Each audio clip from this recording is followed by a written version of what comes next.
안녕하세요. 오늘도 사연살롱을 찾아주셔서 감사합니다. 서울에 사는 30대 후반 여성이에요. 세상에는 참 다양한 사람들이 있는 것 같아요. 도저히 상식으로는 이해가 안 가는 그런 사람들이요. 저도 얼마 전에 비상식적인 사람 때문에 골머리를 썩었어요. 남이라면 똥이 더러워서 피하지 무서워서 피하냐? 이런 마음으로 피하겠는데 하필 그 사람이 제 시어머니라서 피할 수도 없었어요. 왜 하필 나는 이런 사람을 시어머니로 만나 고생인지 억울하기도 했지만 여기에 올라오는 사연만 봐도 정상적인 시댁이 거의 없는 걸로 봐선 나만 고생하고 사는 건 아니라는 생각에 위안을 받았습니다. 저는 평범한 가정에서 자라 인생에 부침 없이 순탄하게 살아왔어요. 적어도 결혼을 하기 전까지는요. 따지고 보면 제 인생은 결혼 전과 결혼 후로 나눌 수 있을 것 같아요. 그만큼 결혼 뒤에 제 인생이 많이 변했어요. 긍정적으로 변했다면 좋았겠지만 안타깝게도 아주 부정적으로 변해버렸죠. 그건 상식이 통하지 않는 시어머니 때문이었어요. 따지고 보면 제 남편도 그리 상식이 통하는 사람은 아닌 것 같긴 해요. 그런데 왜 이런 남자랑 결혼을 했냐고요? 알았으면 했겠어요. 7년 넘게 연애를 했지만 어찌나 감쪽같이 감췄는지 사귀는 내내 짐작조차 못했다니까요. 남편과 저는 같은 과 동기였어요. 7살에 학교에 들어간 남편은 저보다 1살 연하지만 같은 학번 동기라서 친구가 됐어요. 처음부터 남편한테 마음이 있었던 건 아니었어요. 생각지도 못한 사건 때문에 가까이 지내다 보니 정이 들어 사귀게 된 거였으니까요. 그날은 대학에 입학하고 얼마 안 돼 OT를 떠난 날이었어요. 밤이 되자 각 방마다 신입생들과 선배들이 섞여 앉아 술자리를 벌였어요. 처음엔 분위기도 좋고 화기애애했어요. 저희 방에 배속된 선배들이 다들 성격도 좋고 매너도 좋았거든요. 그런데 술자리가 무르익어가던 무렵 저희 방에 술에 취한 복학생 선배 하나가 들어오면서 분위기가 흐려지기 시작했죠. 괜히 여자 후배들한테 추파 던지며 야한 농담을 하는데 진짜 몇 대 패주고 싶더라고요.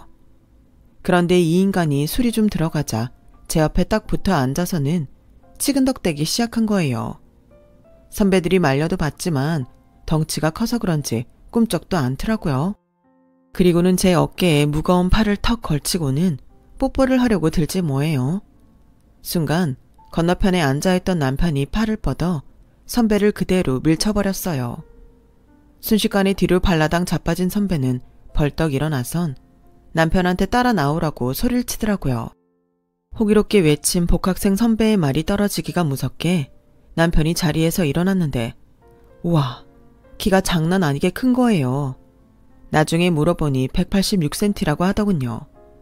게다가 운동을 했는지 어깨도 떡 벌어지고 근육도 장난 아닌 거예요. 기껏해야 170대 중반 정도로 보이는 복학생 선배는 제 남편의 덩치에 기가 눌렸는지 전의를 상실한 표정으로 좋은 날이니 자기가 참는다며 방을 나가버리더라고요. 저는 자리에 앉은 채로 남편을 올려다보고 있었는데 정말 거인 같았어요. 그도 그럴 게 제 키가 좀 작거든요.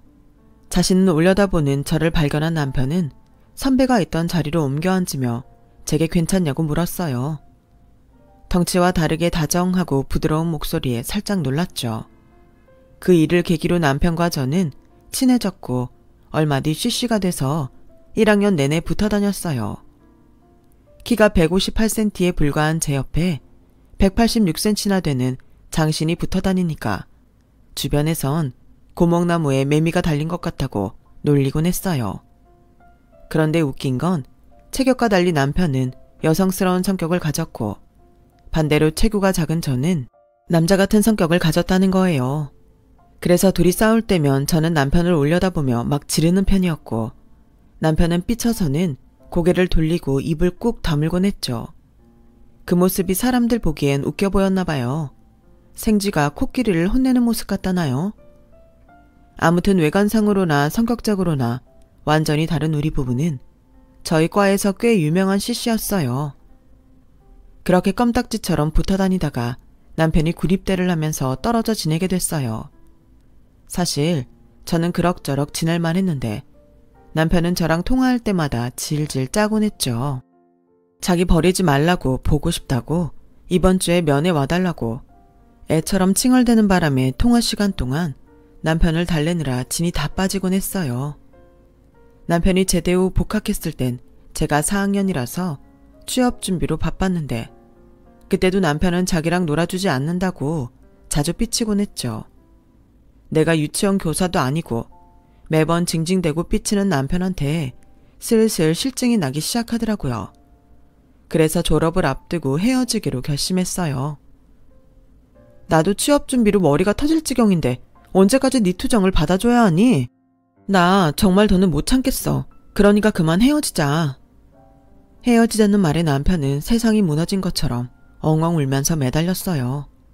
그 모습에 마음이 살짝 흔들리기는 했지만 내 코가 석자라서 마음 굳게 먹고 돌아섰죠.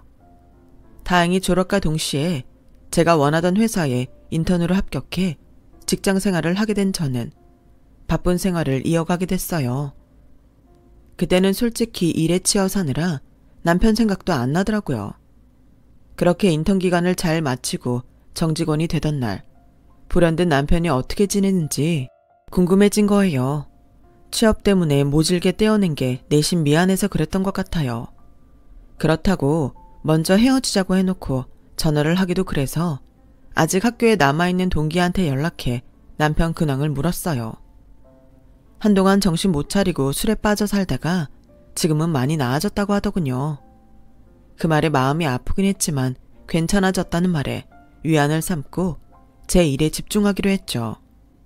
그런데 만나게 될 사람은 어떻게든 만나게 된다고 남편이 저희 회사에 인턴으로 들어왔지 뭐예요. 그것도 하필 제 밑으로 말이에요.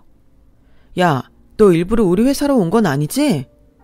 맞아, 일부러 왔어. 네가 나 찬 거 싫어서 찬 거 아니잖아. 취업 때문에 찬 거지. 그래서 다시 시작해 보려고. 아주 이 순간을 학수고대해 온 사람처럼 의미심장한 표정으로 절 보는데 정말 미쳐버리겠더라고요.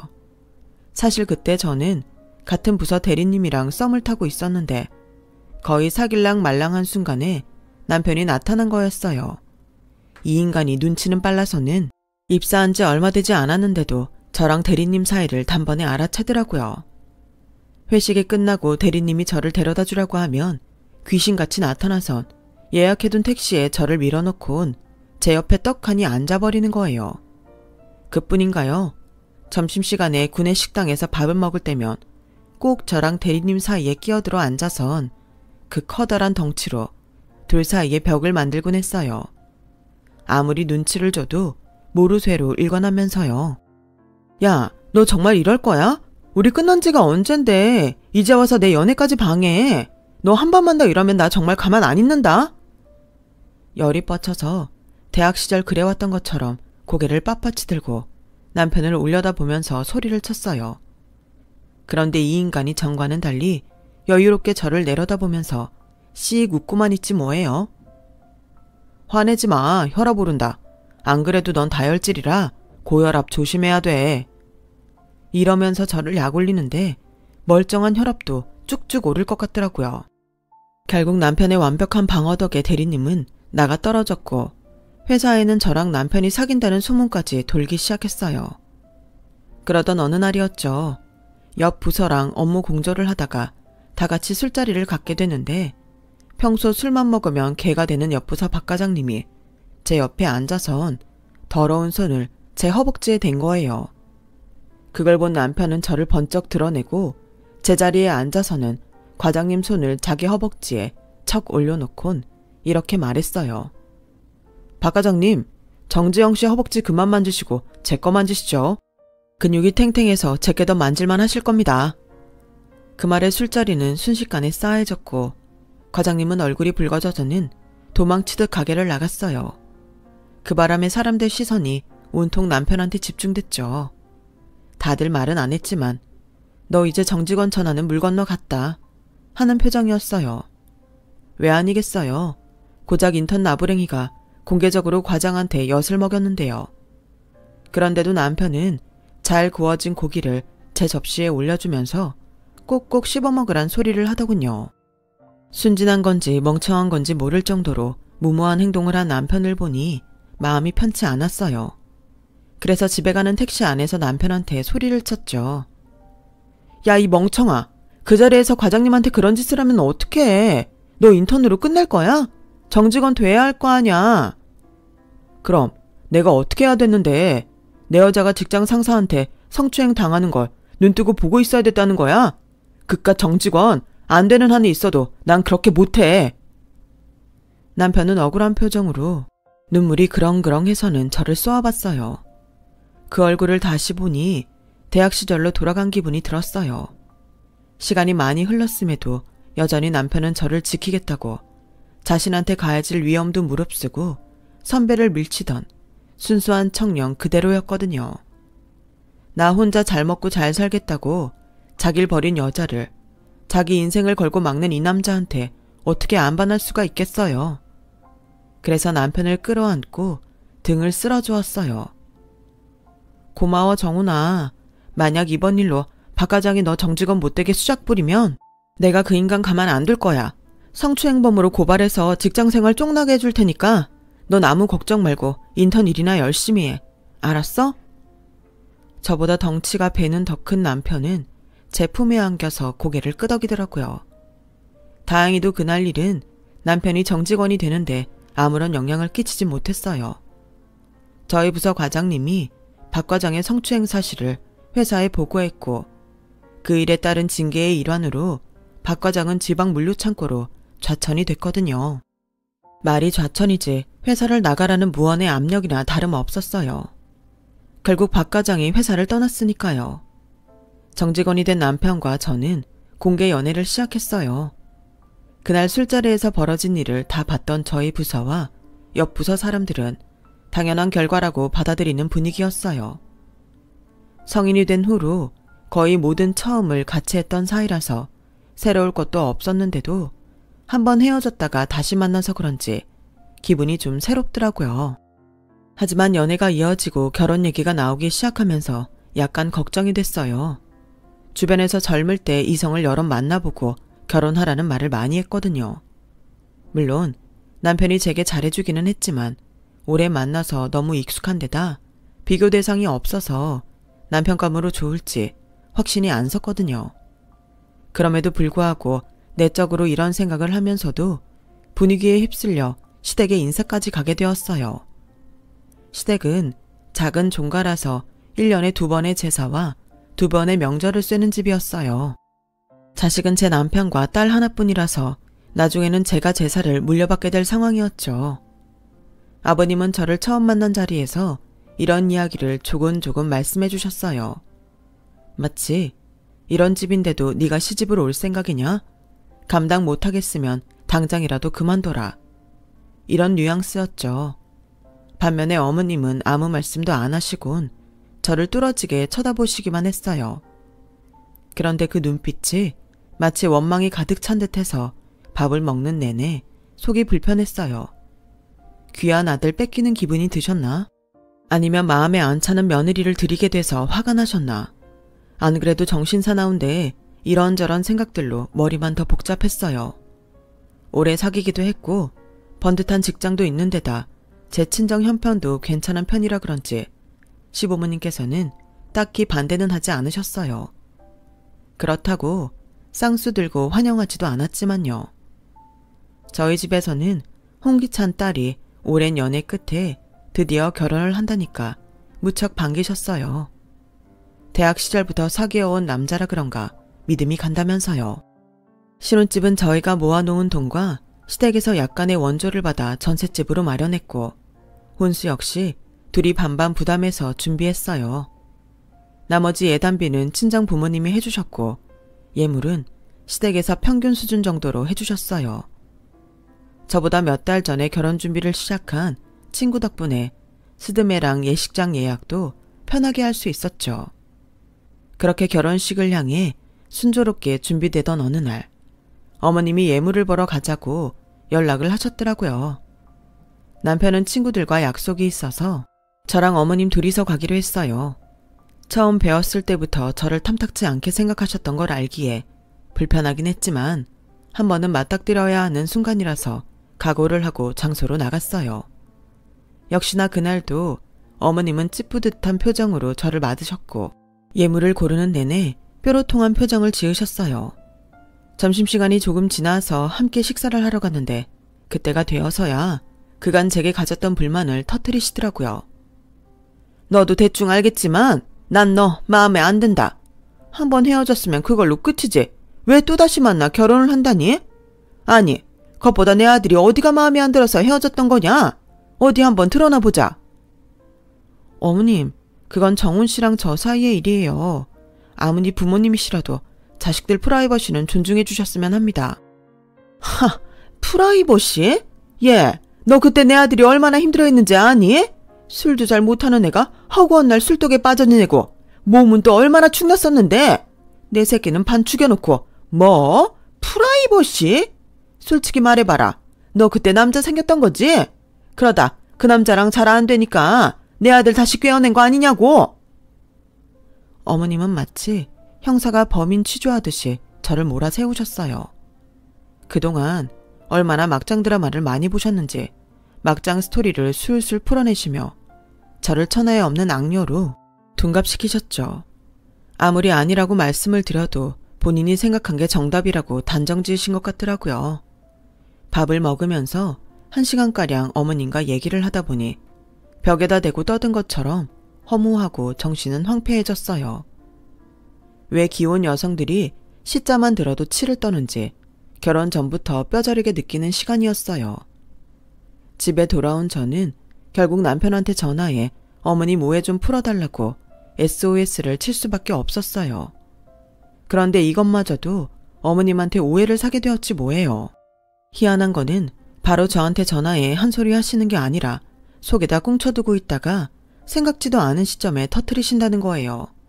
그 일도 저희가 결혼식을 올리고 신혼여행을 다녀온 그날 말씀을 하시더라고요. 너 말이다. 그때 왜 우리 창훈이한테 그런 얘기를 한 거냐? 네? 뭘 말씀하시는 건데요? 그때라뇨? 솔직히 저는 무슨 말씀을 하시는지 몰랐어요.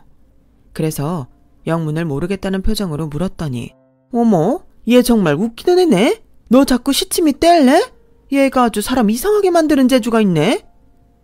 그러더니 전에 어머님이 오해하시던 걸 제가 남편한테 전화해 상황 설명 좀 해달라고 했던 그 일을 말씀하시더라고요. 세상에, 3개월도 더 지난 일은 어떻게 바로 기억을 합니까? 그렇게 언짢으셨으면 그때 바로 얘기할 일이지. 그게 된장도 아니고 왜 묵혔다 얘기하시는지 참. 어머님, 그때 일은 어머님이 제 말을 안 들어주시니까 경훈 씨한테 대신 설명해 드리라고 했던 거예요. 그게 기분 나쁘셨어요? 그럼 진작 말씀해 주시지 그러셨어요. 너 지금 그 태도는 뭐냐? 그럼 내가 속이 좁아서 꿍 하고 있다가 뒷북을 치고 있다는 얘기냐? 안 그래도 13시간 넘게 비행기를 타고 와서 피곤해 죽겠는데 어머님은 끄떡 없이 억지를 부리시며 저를 괴롭히셨어요. 게다가 물음에 대한 대답을 해도 제 말은 귓등으로도 들으려 하지 않으셨어요. 정말 사람 깃빨아먹는 재주 하나는 탁월하시더라고요. 결국 그날 저는 시댁에서 3시간이나 어머니한테 잡혀선 도돌이표만 찍는 어머님 얘기를 들어드릴 수밖에 없었어요. 그렇게 시간을 잡아먹는 바람에 친정에는 인사도 못 드리고 말았죠. 자기야, 나 당신 어머님 때문에 미치는 줄 알았어. 장거리 비행하고 돌아온 사람한테 꼭 그래야 돼? 게다가 3개월 전 일을 이제 와서 이러시는 이유가 뭐냐고. 그랬더니 남편이 뭐라 그랬는지 아세요? 3개월이면 빠른 거야. 난 어릴 때 3, 4년도 더 지난 일 때문에 하루 종일 들볶인 적도 있으니까. 우리 엄마가 뭐든 묵혀서 내보내는 버릇이 있으시거든. 그래도 뒤끝은 없는 분이야. 현병, 이건 무슨 개풀 뜯어먹는 소리랍니까? 뒤끝이 없는 사람이 3개월이고 1년이고 속으로 곱씹으며 칼을 갈다가 느닷없이 상대한테 내뱉는다고요? 아이고, 뒤끝까지 있었다간 아주 조선시대 때 있었던 앙금도 이제서야 풀겠네요. 아무튼 그때 알아봤어요. 시어머니와 엮여서는 내가 4명에 못 죽겠다는 사실을요. 그래서 가급적이면 어머님 눈밖에 안 나려고 시댁에 갈 때마다 잔뜩 긴장을 했어요. 그러다 보니 스트레스가 엄청 쌓이더라고요. 그런데도 생각지 못한 말 한마디, 행동 하나 때문에 어머님께 시달리기 일쑤였어요. 특히 말꼬리를 잡으며 사람 피를 말리는데 정말 안 당해본 사람은 몰라요. 게다가 평생 직장을 다녀본 적이 없는 분이라서 직장인들의 생활을 전혀 이해도 못하시고 이해하려는 노력조차 하지 않으셨어요. 제가 뻔히 직장에 다니는 걸 아시면서도 평일 오후에 한의원에 가게 차 끌고 오라고 하시질 않나, 방금 홈쇼핑에서 본 물건을 저더러 주문을 하라고 하시질 않나, 스마트폰 작동법을 물어보시질 않나, 은행 일도 물어보고 정말 미치고 팔딱 뛸 노릇이었어요. 하루는 회의 중에 어머님이 전화를 하셨길래 부재중으로 돌려놨더니 그걸 가지고 또 꿍에서는 2달 뒤 어느 날 느닷없이 터뜨리시는 거예요. 억울한 건 당시엔 2달 전이었던 그날 스케줄이 기억 안 나서 제대로 된 대응조차 하지 못했다는 거였죠. 어머님한테 호되게 당한 날이면 남편한테 스트레스를 풀었어요. 당신 엄마 정말 왜 이래? 내가 2달 전 있었던 사소한 일을 어떻게 기억하냐고. 그것도 꼭 회사에 있는데 전화해서는 이거 해라 저거 해라.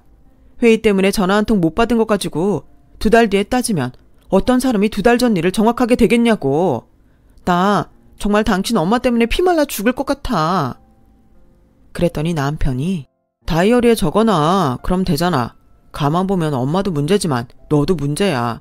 엄마한테 한두 번 당하는 거 아닌데 그 정도 대응책도 마련 안 하고 뭐 하는 거야? 앞으로 메모지라도 남겨놨다가 써먹어. 간단한 걸 가지고 난리냐? 이게 무슨 개벽다귀 같은 소리래요. 그러니까 뭐의 신기가 불편한지 모르는 어머님 상황을 고려해서 언제 터질지 모를 지뢰를 위해 아직 설치도 안 한 지뢰 위치를 파악해둬라 이거잖아요. 내가 노스트라다무스도 아니고 일어나지도 않은 일을 어떻게 알고 준비를 합니까? 이쯤 되면 시어머니도 남편도 다 머리가 이상한 사람들 아닌가요? 그런데 이건 3발의 피에 불과했어요. 시댁에서 1년에 2번의 제사를 지내고 나면 음식이 꽤 많이 남거든요. 식구가 많은 것도 아니고 시부모님과 시누이 하나뿐인데 그나마도 시누이는 다이어트를 한다고 밥도 잘 안 먹는 편이라서 결국 시부모님 2분이 음식을 처리하시곤 했어요. 물론 저희한테도 싸주시고요. 그런데 저희 부부도 회사 일이 바쁠 때는 거의 밖에서 낀 일을 해결하기 때문에 제사 음식을 가져와도 상해서 버리기 일쑤였죠.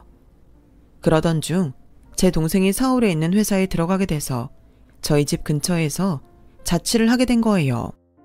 집 떠나 자취를 해본 분들은 아시겠지만 어지간한 음식은 다 해먹거나 배달시켜 먹을 수 있지만 나물 종류는 잘 못 먹게 되잖아요. 특히 제 동생은 육식보다는 채소류나 나물 종류를 좋아해서 제사 때 시댁에서 받아온 나물과 생선구이를 동생한테 나눠줬어요. 그러던 어느 날이었죠. 주말을 맞아 모처럼 동생을 불러 저희 집에서 점심을 먹고 있는데 하필 그때 어머님이 찾아오신 거예요. 동생이 어머님께 제사 때마다 나물과 생선을 보내주셔서 잘 먹고 있다고 감사 인사를 했더니 어머님이 당황하시더라고요. 그래서 제가 자초지종을 말씀드렸죠. 그랬더니 빙그레 웃으시며 그러시더라고요. 그래요. 사돈처녀가 맛있게 먹었다니 다행이네요. 원래 제사 음식은 다들 모여서 나눠 먹는 거죠. 잘했네요. 잘했어. 웃는 얼굴로 잘 마무리된 것 같아서 내심 다행이다 생각했어요. 그런데 몇 달 뒤 김장철을 맞아 김장김치를 받으러 차를 끌고 친정에 갔는데 엄마가 그러시는 거예요. 얘, 너 앞으로는 네 시댁 제사 지내고 남은 음식들 정연이한테 갖다 주지 마라. 내 살다 그런 치사한 소리는 처음 듣는다. 왜? 누구한테 무슨 말을 들었길래 그래? 얘기를 들어보니 얼마 전에 시어머니가 제 친정집에 전화를 하셨다는 거예요. 당신 집 제사 음식을 그 집 자금딸이 야금야금 받아먹고 있으니 양심이 있다면 앞으로는 제사 때마다 다만 몇만 원이라도 제사 비용을 보태라고요. 엄마, 정말 우리 어머님이 그러셨어? 제사 비용 대라고? 그럼 내가 없는 말 지어하겠니? 그래서 내가 10만 원 보내줬다. 나 원참 자기네는 매년 우리 집 김장김치 얻어다 먹으면서 입 싹 닫고 살면서 그깟 나물 좀 줬다고 돈을 내라니 내가 아주 기가 차서 말도 안 나온다. 듣는 제가 다 얼굴이 화끈거렸어요. 말이 낫으니 말인데 저희 시어머니는 음식 욕심이 그렇게 많으세요. 시댁에 가보면 냉장고 3대가 있는데 냉장고마다 음식이 꽉 차 있어요. 냉동실은 말할 것도 없고요. 심지어 냉동실에는 3년 전에 만든 제사 음식도 그대로 들어있을 정도였죠. 한 번은 제가 냉장고 청소를 해드리면서 냉동실에 있는 오래된 음식을 좀 버리자고 했더니 버럭 소리치시며 그러시는 거예요. 얘, 그거 손대지 마라. 다 먹을 거야. 버릴 게 어딨니? 너 그렇게 음식 아까운 줄 모르고 툭툭 버리면 벌 받는다. 어머님, 아무리 냉동실이라고는 해도 이렇게 3, 4년씩 음식 저장하시면 안 돼요. 이거 다 상해서 부패가 진행된 것들이라고요. 이거 드시면 탈나요. 그런데도 어머님은 들은 척도 안 하시곤 매번 제사나 명절 음식이 남을 때마다 냉동실에 꽉꽉 채워두곤 하셨어요. 그렇게 버려지는 음식 중 몇 가지를 제 동생한테 갖다 줬다고 제사 비용까지 받아 챙기다니 정말 너무한 거 아닌가요? 그래놓고 매년 저희 집에서 공짜로 김장김치를 얻어먹는다니 이거야말로 양심 없는 짓 아니냐고요. 솔직히 시댁에 김장김치 나눠드리기 싫었는데 언젠가 저희 집에 오셔서 제 친정 김장김치를 맛보시거든 땅에 묻어든 시골김치라 입에 착착 달라붙는다시며 몇 쪽 얻어먹을 수 없냐고 하셔서 드리게 된 거였어요. 그 후로 매년 김장철만 되면 일부러 제게 전화를 하셔선 김장김치 타령을 해대셨죠. 너희 친정김치가 내 입에는 그렇게 맛있을 수가 없더라. 올해도 몇 포기 맛볼 수 있으면 좋으련만. 몇 쪽도 아니고 몇 포기씩이나 맛보고 싶다는데 어떻게 안 드립니까? 그러다 보니 친정엄마가 매년 제 시댁 묵까지 김장을 담궈주시게 됐고요. 그런데도 김치를 받고는 전화 한 통 하는 걸로 매년 입을 싹 닦고 계세요. 그런데 제 동생한테 나물 몇 가지 준 걸로 제사 비용까지 받아내다니 하도 괘씸해서 더는 못 참겠더라고요. 그래서 엄마가 주신 김장김치통을 들고 시댁으로 향했어요. 김치통을 보자 시어머니는 현관까지 달려나오시더라고요. 어머, 고마워서 어쩌나. 덕분에 올해 우리는 김장 안 해도 되겠구나.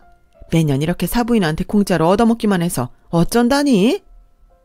이번에도 빈말로 때울 생각인 것 같길래 어머니 말씀을 뚝 끊고 제 할 말을 했어요. 어머머 어머님, 공짜라뇨. 세상에 공짜가 어딨어요. 제 동생은 제사 때 쓰고 남은 나물 몇 가지 얻어먹은 걸로도 제사 비용을 토해내는 판에 안 그래요 어머님? 그래서 말인데요. 제가 시집 오고 4년 동안 저희 친정집에서 받아드신 김장김치값 제가 산정해서 적어왔어요. 그러자 어머님 표정이 확 달라지시더라고요. 예, 올해 김치값도 아니고 3, 4년이나 묵은 김치값을 적어오면 어떡하니? 그렇게 돈을 받고 싶었으면 진작 말을 하든가. 왜 이제 와서 돈을 내놓으래? 너는 이게 상식적으로 말이 된다고 생각하니? 왜 이러세요 어머님, 아마추어같이. 어머님도 늘 이러시잖아요.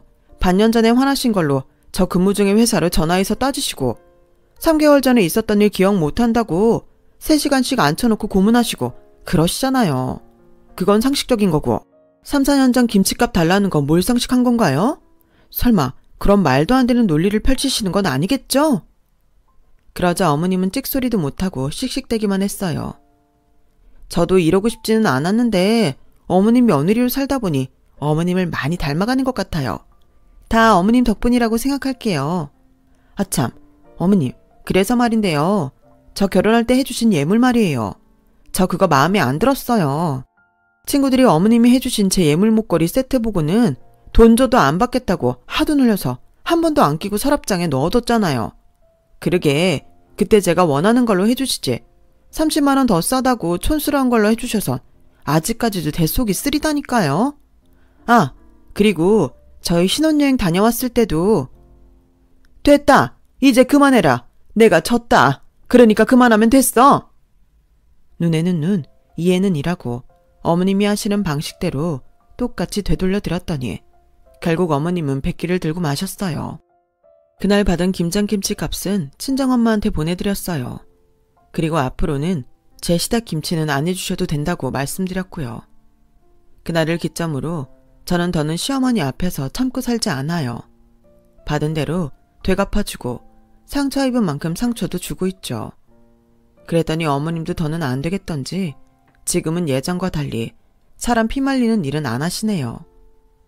30년 가까이 남으로 살던 사람들이 어느 날 갑자기 한 가족이 됐으니 서로 간에 불편한 점이 좀 많겠어요. 하지만 일방적으로 한쪽만 당하고 사는 건 잘못된 거라고 생각해요. 그래서 저도 시어머니를 상대로 이런 짓을 벌였지만 이게 다 앞으로 조금은 더 가까운 가족이 되기 위한 시도였다고 생각합니다. 어머님도 이런 제 마음을 알아주셨으면 좋겠네요. 지금까지 제 사연 들어주셔서 감사합니다. 항상 건강하시고 행복한 하루 보내세요. 여러분, 사연 댓글에 응원과 현명한 조언 부탁드려요. 좋아요와 구독은 저에게 큰 힘이 됩니다. 오늘도 좋은 일 가득하세요.